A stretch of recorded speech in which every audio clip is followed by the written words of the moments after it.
Hello everyone, I am back once again, and I am finally going to showcase week 9 of the G7ML League. Finally. So my opponent for this match is going to be Trano, representing the Wailmer Bremen team, I think is what it was called, or something like that. I don't know, but it was something like that, honestly. But anyway, so yeah, my opponent's draft though.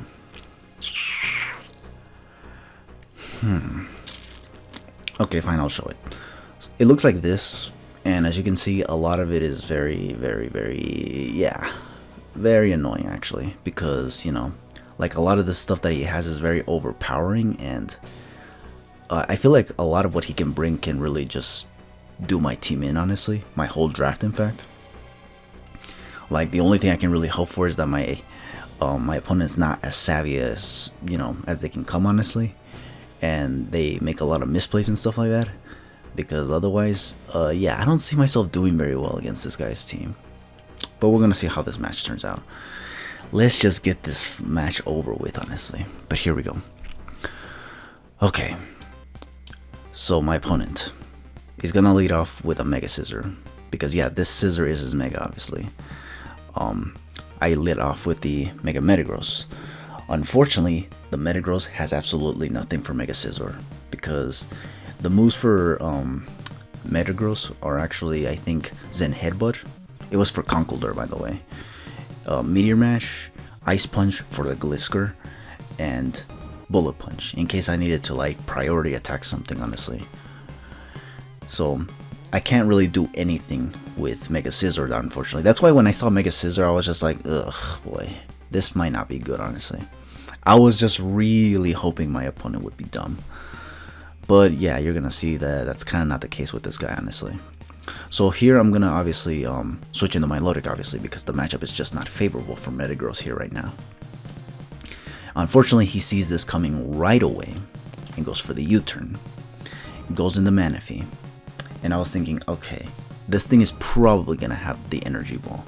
And if he doesn't go for it, it's probably going to be either the Rain Dance or the Tail Glow that he goes for. So basically a form of setup, if not for the straight Energy Ball, honestly. So because of that, I decide to, you know, switch out after proccing my Flame Orb here into Zeraora. And as you can see, he does go for the Tail Glow, which, yeah, is scary, obviously. But it's also good to know that it's not Choice Scarf, because that was another set that I was kind of worried about with this Manaphy. Unfortunately, my opponent is definitely savvy enough to not stay in on a Zeraora, and is immediately going to go into Glisker. And yeah, I do go for the knockoff right here, and knock off its Toxic Orb, which is very nice. That's one of the biggest reasons why I even put knockoff on this Zeraora, was just to knock off any important item that can be, that can prove to be an inconvenience for my team, obviously. And this is definitely one of them, so yeah. So here, but unfortunately I have to switch out, obviously, because I don't want to take an Earthquake from this thing, so I decide to switch into the Milotic again, in hopes that I can take an Earthquake pretty well.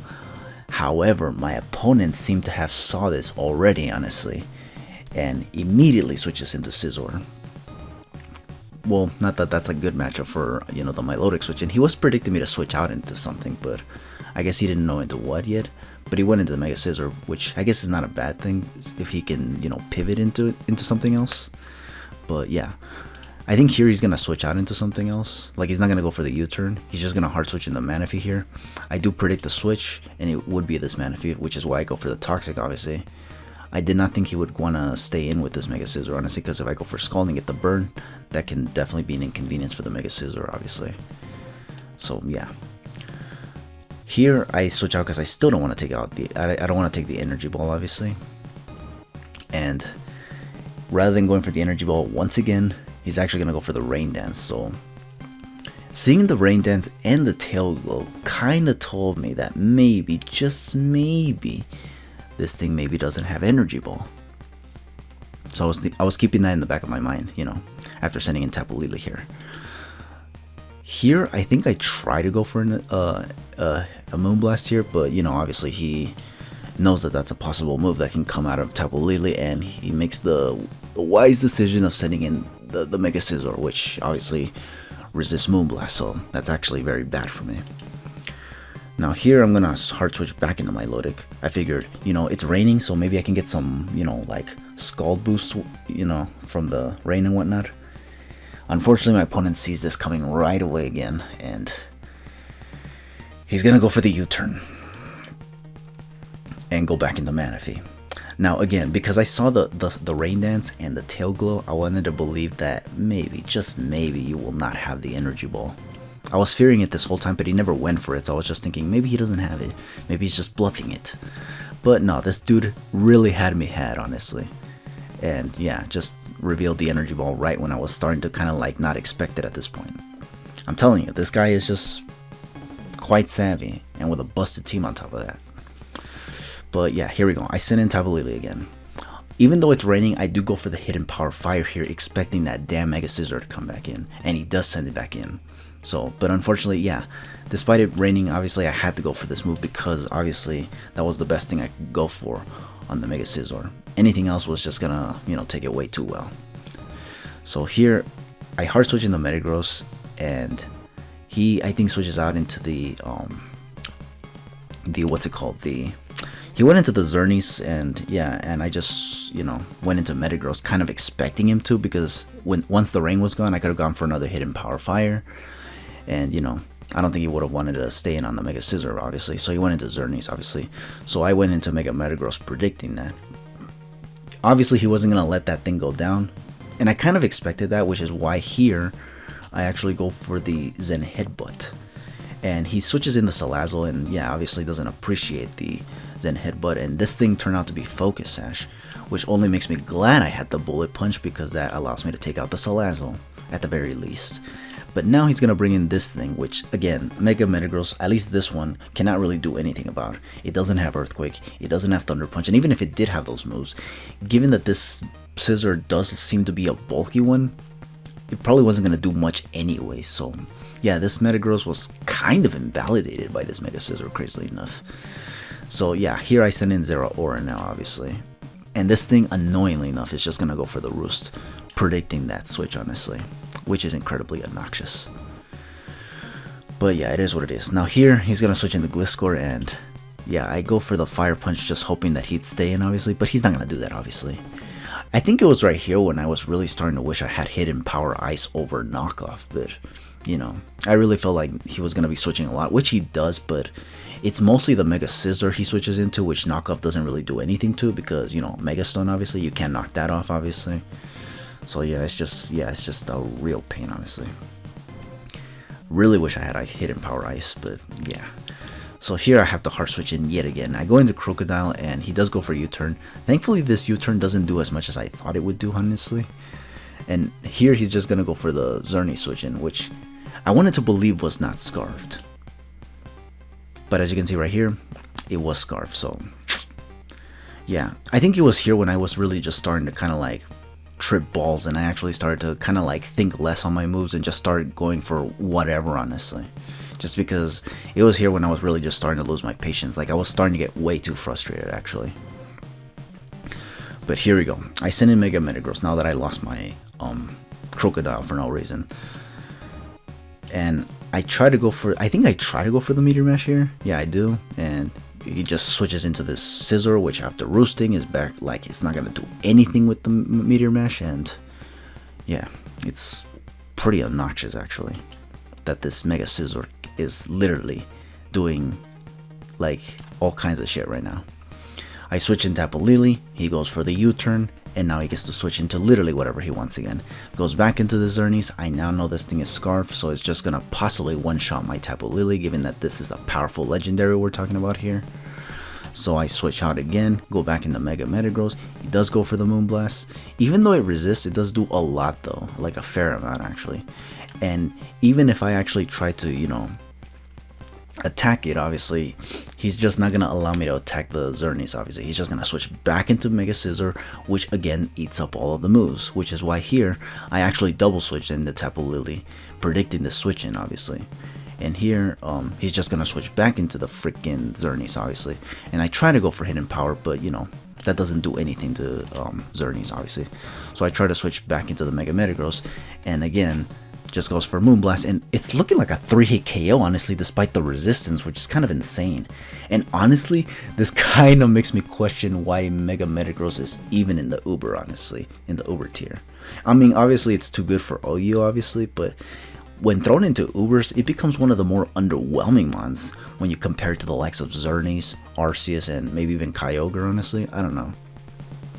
This to me was insane that he was actually looking like a 3-hit KO with this Moonblast, honestly. So here, I think I tried to go for another prediction here. No, I don't. I just go for the freaking Meteor Mash. But again, this does nothing, obviously. And I had to switch into Tapu Lele again, hoping it doesn't go for the U-turn, honestly. He just goes for the Obnoxious Roost, and yeah, I try to go for a Hidden Power Fire, and this is a nice 2-hit KO, but he's just going to keep on roosting and, you know, then switch out again and go back into Xerneas, and then here I go for the Psychic, I think, trying to predict, and I do predict him successfully here. Unfortunately, I'm kind of running out of switch-ins, obviously, at this point, and this means that now I just have to take a Moonblast to the face and lose Tapu Lele, which is annoying. Now here I go into Zeraora, he's going to switch out, and I kind of double here, predicting the Zygarde, or not the Zygarde, this Gliscor. I don't know why the hell I thought this was a Zygarde. Gliscor to come in, and you know, I doubled into Mega Metagross because I do have Ice Punch for this Gliscor. It might not have KO'd, honestly, and I might have lost this Mega Metagross either way, but you know, this guy being as obnoxious as he wasn't going to even take that chance, honestly. So yeah, the Ice Punch goes to the Scizor, and again, this Scizor, you know, just eats everything that Mega Metagross has. I switch into Armaldo now, and he just goes for the U-turn, expecting this, gets another free Surf. I just go for the X Scissor, I can at least get some damage on this Manaphy, but at the cost of Armaldo, which is unfortunate. Here, I was really hoping he would just at least let me take off this damn Manaphy, but unfortunately this guy is too much of a savage and isn't going to let me have that opportunity. I go for Fire Punch here. I think I actually had a feeling that he was actually going to switch out despite hoping he'd stay in. So I just went for Fire Punch in case he went into the Mega Scissor again. But he went into Gliscor, obviously, and on this it's fine too because I could possibly hope for a burn, honestly. But I kind of don't get it anyways, and this Earthquake doesn't take me out yet, but I still keep going for Fire Punch just for the burn, and it doesn't matter anyways because, you know, it doesn't do much to the Gliscor anyways. He's just going to go for the U-turn, and yeah, he's just going to pivot into Darkrai, and my last Pokemon is just Mega Metagross, and you know, this oppression got really frustrating to me, honestly. And because of that, instead of just losing the mon like, you know, like any, like just any competitor in a competitive Wi-Fi match, I for some reason decided to just be a pussy and just forfeit because I'm just that much of a dumbass, honestly. But yeah, it's because, man, this match though, this is the one match where I cannot even like excuse myself with the RNG. Like I can't say, oh no, this guy got lucky, RNG saved his sorry ass. No, what happened here was just that I was literally overwhelmed by this guy. This guy was good, like a good battler and all that, but his team was also just way too busted, and I just literally couldn't do absolutely anything. And you have no idea how frustrating that was, actually. It was very frustrating. That's why I forfeited rather than just letting him take the last KO. I mean, technically he would have had it anyways, honestly. But, you know, I was just so frustrated that I just like, ugh. I didn't like the oppression I was dealing with here, honestly. It was just insane, honestly. But, yeah, it is what it is, obviously. So, yeah, that's gonna be basically how my run in the G7ML league ends, anyway. Because, yeah, for those wondering, yes, I do make the playoffs despite this,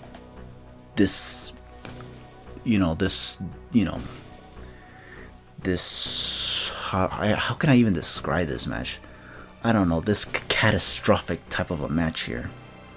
For me, at least, anyways. For my opponent, man, my opponent was just popping off, honestly.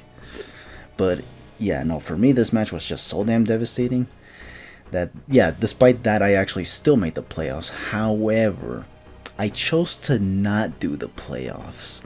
And the reason why I chose to not do the playoffs was because my round 1 opponent was going to basically be none other than the same dude that just beat me right here, 5-0, basically. And just based on how this match, you know, went, there was just no way I was going to want to do that again. Even if we go back into the, you know, battling in-game as opposed to the shittiness that is Showdown, I still would not want to deal with this shit again, honestly. Because this team was just too busted and I couldn't do absolutely anything. Never mind RNG not letting me do absolutely anything in Pokemon Wi-Fi matches, but this dude being a good battler and having a busted team is just about as terrible as, you know, not being able to do anything because of RNG and whatnot. So obviously because of that, I just decided to let this guy get the DQ win, because I was just not willing to do another round of this nonsense. Honestly, I probably wasn't gonna win it either way. I guess the most I could have gotten was just maybe like make the match a lot closer than a 5-0, but I was still gonna lose anyways. And honestly, I don't really see the point in doing another match like that if I'm just gonna lose anyway. I usually do these matches to win, obviously, and if I'm not gonna win, then what's even the point of continuing, you know? Plus, here I kind of just wanted to get this match over with, because honestly, with all the disconnection that was going around with the Wi-Fi matches prior, I was just like so over this. Honestly, I just wanted to get out of it, honestly. And honestly, well, yeah, obviously I probably like shouldn't have forfeit, obviously, but I kind of was too pissed, obviously. You know how I roll sometimes. When I'm too pissed, I'm too pissed, and if I feel the need to run, I will run, obviously. I think this is like the first time in a long time that I actually run from a battle, actually, in a draft league at least. Because I usually do forfeit if I find that a match is just utter bullshit, honestly. But, you know, in this case, I was just really just frustrated, honestly, because I was just getting incredibly overwhelmed. I kind of saw this from a mile away, but, you know, I wanted to believe that the match could have been a lot closer, honestly, and it just wasn't, honestly. But, yeah. So, yeah, that's going to be the whole, you know, shtick with the G7ML league. I just want to give you a special thanks to Aves for inviting me to this league, and hopefully you enjoyed all the matches, obviously. I don't know about this one, honestly. This one was pretty, I kind of end the run on a whimper, basically, because of that, honestly. But, you know, it is what it is, obviously. I still wanted to showcase all these matches anyway, honestly. Just because, you know, I figured why not, honestly. So, with all that said, I guess now that we finished all of these matches now, like showcasing them on my channel and whatnot, now I can finally go back to the Gen 8 stuff, obviously. The Gen 8 Wi-Fi matches that I still have left that I'm going to showcase on my channel before, you know, doing God knows what afterwards. But yeah, with all that said, once again, thank you for watching this match. Hope to catch you guys for the next one whenever we get to it. For now, just take it easy and have yourselves a good one.